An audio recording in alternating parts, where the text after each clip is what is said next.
Verá Brasil, tudo bem com vocês? Espero que esteja tudo muito ótimo. Hoje eu quero comentar um pouco sobre um filme que eu assisti chamado Argentina 1985. É um filme que está disponível na Amazon Prime e esse filme é o indicado da Argentina para concorrer ao Oscar na categoria de filme internacional no ano que vem. Esse filme é inspirado num caso real e em dezembro de 1983, a democracia da Argentina ela é retomada depois de 7 anos de ditadura militar e o presidente Alfonsín ordena julgar os ex-comandantes por crimes contra a humanidade. Todas as pessoas que foram responsáveis por torturas, mortes, desaparecimentos na época da ditadura vão ser julgadas a partir daí. E são aqueles comandantes de alto escalão, assim, sabe? São as pessoas mais poderosas ali que vão ser julgadas. E esses ex-comandantes, eles aceitam ser julgados só se for por uma junta militar, o que não vai acontecer, porque eles vão ser julgados por uma justiça civil. E quem acaba sendo responsável por julgar esse caso é o promotor Júlio,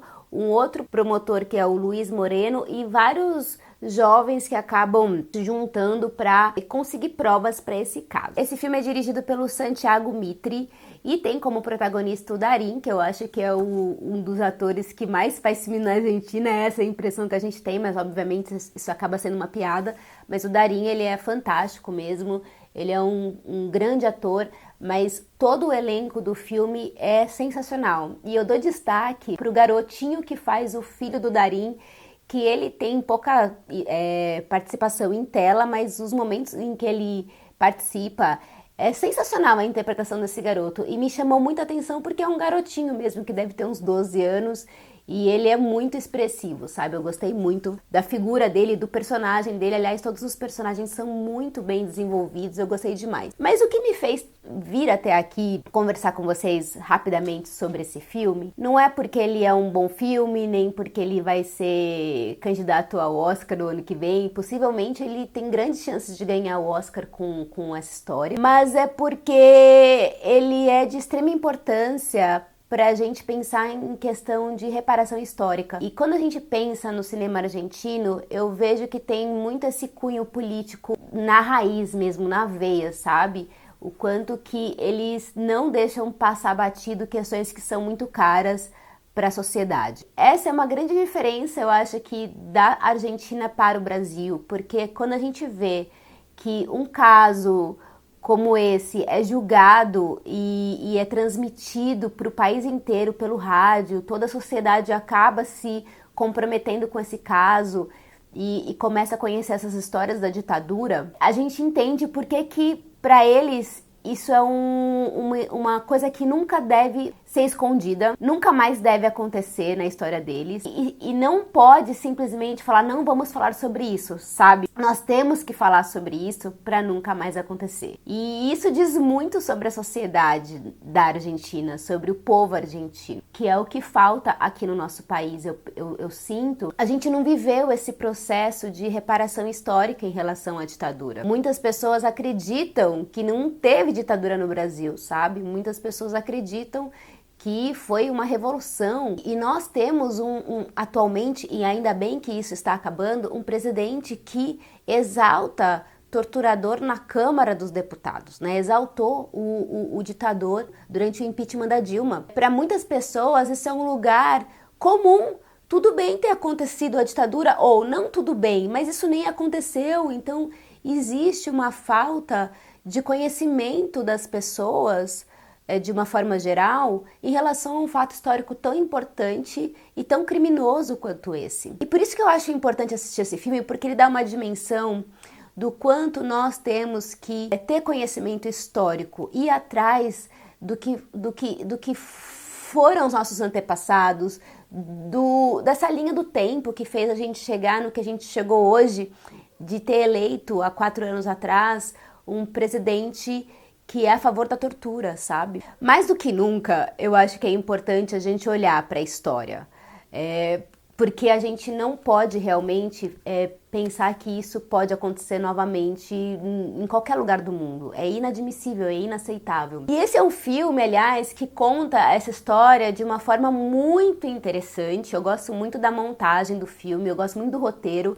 porque ele faz com que tenha, embora seja um filme de ficção inspirado num caso real, ele traz um ar documental, assim, na própria forma como ele é filmado. Tem algumas imagens de tribunal que aparece uma câmera que remete a imagens antigas, mas que não são antigas, né? É uma história de ficção, como eu falei. Um outro filme que me trouxe muito essa energia, que me trouxe esse, foi aquele outro que fala da história do Mujica, Uma Noite de 12 Anos. Se eu não me engano, esse filme tá até no Netflix, eu não tenho certeza se ainda está, não conferi.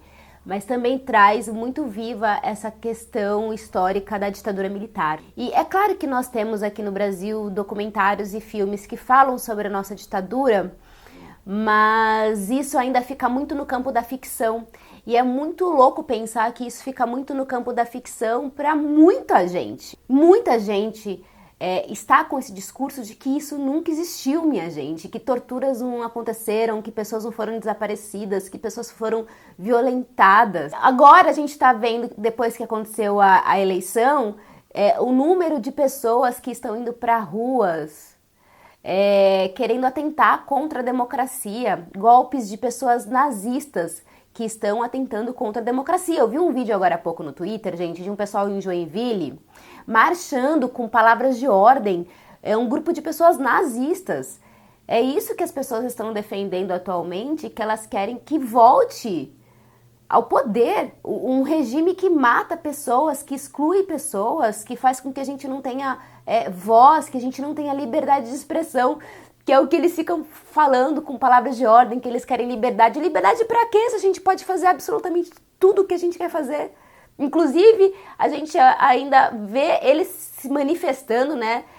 Cometendo crimes da forma como eles cometem, e nada acontece a eles, porque o que eles estão fazendo, essas pessoas golpistas, que estão bloqueando estradas e tudo mais, isso daí não é liberdade de expressão, isso é criminoso. Então é muito importante que um filme como esse seja visto por muita gente, e quando a gente assistir esse filme, que a gente não pense que é uma coisa distante. Não, a ditadura na Argentina durou 7 ou 8 anos, eu não vou saber certinho agora, acho que são 7 anos que eles falam no filme. A nossa durou 20. Foi por muito mais tempo, sabe? E acabou mais ou menos na mesma época, né? Que teve a abertura para a democracia. É muito importante a reparação histórica, não só em relação aos crimes cometidos na ditadura, como os crimes de racismo que existiram no nosso país. Tudo isso é absolutamente importante. Então aqui fica essa recomendação, essa dica. E a gente se vê no próximo vídeo. Um beijo enorme pra vocês. Tchau!